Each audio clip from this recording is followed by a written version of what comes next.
تخت سے عیسیٰ کب اترے گا؟ تحریر وجاہت مسعود، آواز افسر ارشاد۔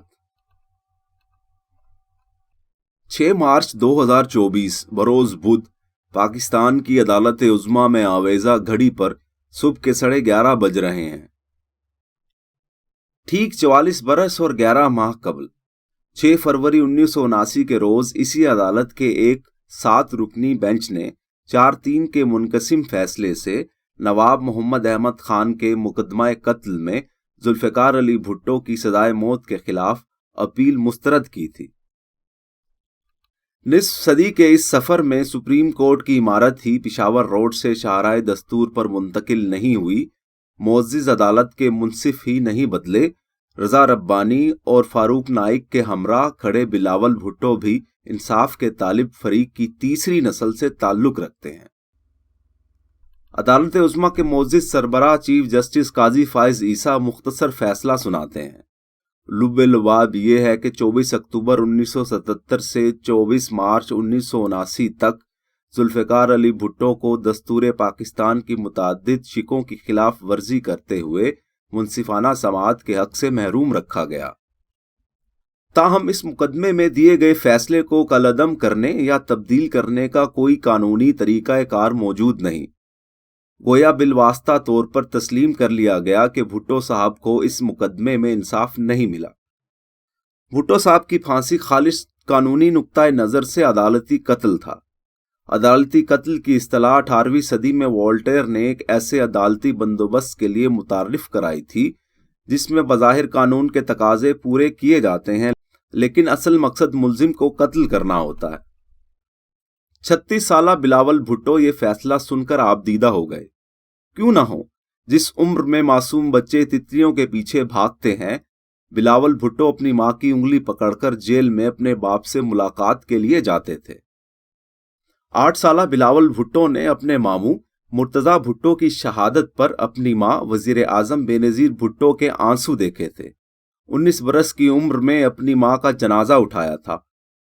ان کے لیے ذاتی طور پر اپنے نانا کے نام سے قاتل کا دھبہ مٹنے کی خوشی قابل فہم تھی، لیکن ذوالفقار علی بھٹو کی پھانسی آمرانہ جنتا اور ایک سابق جج کے لفظوں میں مقبوضہ عدلیہ کے گٹھ جوڑ سے ایک شہری کی موت نہیں تھی۔ یہ مقدمہ محض ایک فرد کے حق انصاف سے تعلق نہیں رکھتا تھا۔ نواب احمد خان کے مقدمہ قتل میں صرف ذوالفقار علی بھٹو نامی ایک شہری کو فوجداری قانون کی ہر ممکنہ خلاف ورزی کرتے ہوئے موت کے گھاٹ نہیں اتارا گیا، اور یہ مقدمہ اکتوبر 1977 میں شروع نہیں ہوا۔ یہ وہ مقدمہ ہے جو پاکستانی قوم 77 برس سے لڑ رہی ہے۔ یہ پاکستان پر عوام کی حاکمیت کا مقدمہ ہے۔ یہ مقدمہ 22 اگست 1947 کو صوبہ سرحد تب کی حکومت برطرف کرنے سے شروع ہوا تھا۔ اس مقدمے کی جھلکیاں وقفے وقفے سے نمودار ہوتی رہی ہیں۔ 12 اگست 1948 کو باڑہ 4 سدہ کے مقام پر پولیس فائرنگ ہوئی۔ حسین شہید سہروردی کو ملک دشمن قرار دیا گیا۔ ایوب کھوڑوں کو بدعنوانی کے الزام میں برطرف کیا گیا۔ 21 فروری 1952 کو ڈھاکہ میں اور 8 جنوری 1953 کو کراچی میں طلبہ پر فائرنگ کی گئی۔ 1953 میں پنجاب کے وزیر اعلیٰ نے وزیر اعظم بننے کی خواہش میں لاہور کو فسادات کی نذر کیا۔ 1953 میں خواجہ ناظم الدین، 1954 میں فضل حق کو برطرف کیا گیا۔ پاکستان کی دستور ساز اسمبلی توڑی گئی۔ 1 یونٹ کے کاغذی منصوبے سے وفاقی اکائیوں کا تصور ملیہ میٹ کیا گیا۔ 1956 کا دستور توڑا گیا۔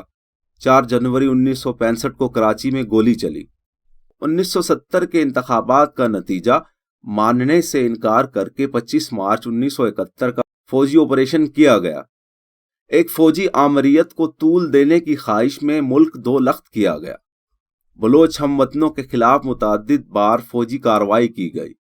ذوالفقار علی بھٹو کے خلاف مقدمہ قتل دراصل پاکستانی عوام کے خلاف ریاست اور جمہور دشمن مفادات کے گٹھ جوڑ کا مقدمہ تھا۔ یہ مقدمہ 22 اپریل 1960 کو لاہور بار ایسوسی ایشن سے خطاب کرتے ہوئے جسٹس منیر کے اس اعتراف سے ختم نہیں ہوتا کہ ان پر دباؤ تھا۔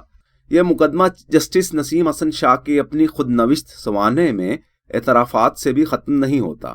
یہ مقدمہ 31 جولائی 2009 کو نظریہ ضرورت دفن کرنے کے اعلان سے ختم نہیں ہوتا۔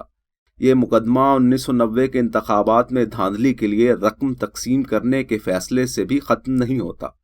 6 مارچ 2024 کے فیصلے سے ملنے والی اخلاقی داد رسی بھی ہماری 2 نسلوں کے وہ آنسو نہیں پہنچ سکتی جو اپریل 1979 سے بہہ رہے ہیں۔ اس فیصلے سے ذوالفقار علی بھٹو واپس نہیں آ سکتے۔ برگد کی زنبیل کے قیدی سورج کب واپس ملتے ہیں؟ اس فیصلے سے نصف صدی پر پھیلی ہماری رائے گانی کا مداوع نہیں ہو سکتا۔ ترکی میں وزیر اعظم عدنان مندریس کو 17 ستمبر 1961 کو فوجی جنتا نے پھانسی پر لٹکایا تھا۔ 1990 میں ترک پارلیمنٹ نے عدنان مندریس کی سزا معاف کر دی۔ ترکی ہمسایہ دوست ملک ہے، لیکن وہاں کی جمہوریت اور شہری آزادیوں کا کچھ احوال ہمیں معلوم ہے، اور اپنے ملک کا حال ہم سے بہتر کون جان سکتا ہے۔ جمہوریت عدالتی قتل کی طرح محض کاغذی تقاضے پورے کرنے کا نام نہیں، اس کی اپنی ایک ثقافت ہے۔ عوام کی حاکمیت کی اپنی ایک خوشبو ہے جو کافور کی اس تعزیتی کیفیت سے مختلف ہوتی ہے جو مقتلوں میں فاتحہ خوانی کرتے ہوئے نتنوں میں پہنچتی ہے۔ قانون کی بالادستی کسی فرد واحد کی دیانت کے تابع نہیں ہوتی۔ یہ وہ اجتماعی توانائی ہے جو ریاست اور عوام کے نامیاتی رشتے سے پھوٹتی ہے اور اس کی سرگم دولت، منصب اور طاقت کی تفریق سے قطع نظر ہر شہری کی آواز میں کھنک دیتی ہے۔ آئیے ذوالفقار علی بھٹو کے نوحہ خاں اختر حسین جعفری کو یاد کرتے ہیں۔ مریم جس کے بال کھلے ہیں، کب تک وہ ماں اپنے پسر کے حرف دعا کا پیش عدالت ورد کرے گی؟ سحر ملامت کب ٹوٹے گا، تخت سے عیسیٰ کب اترے گا؟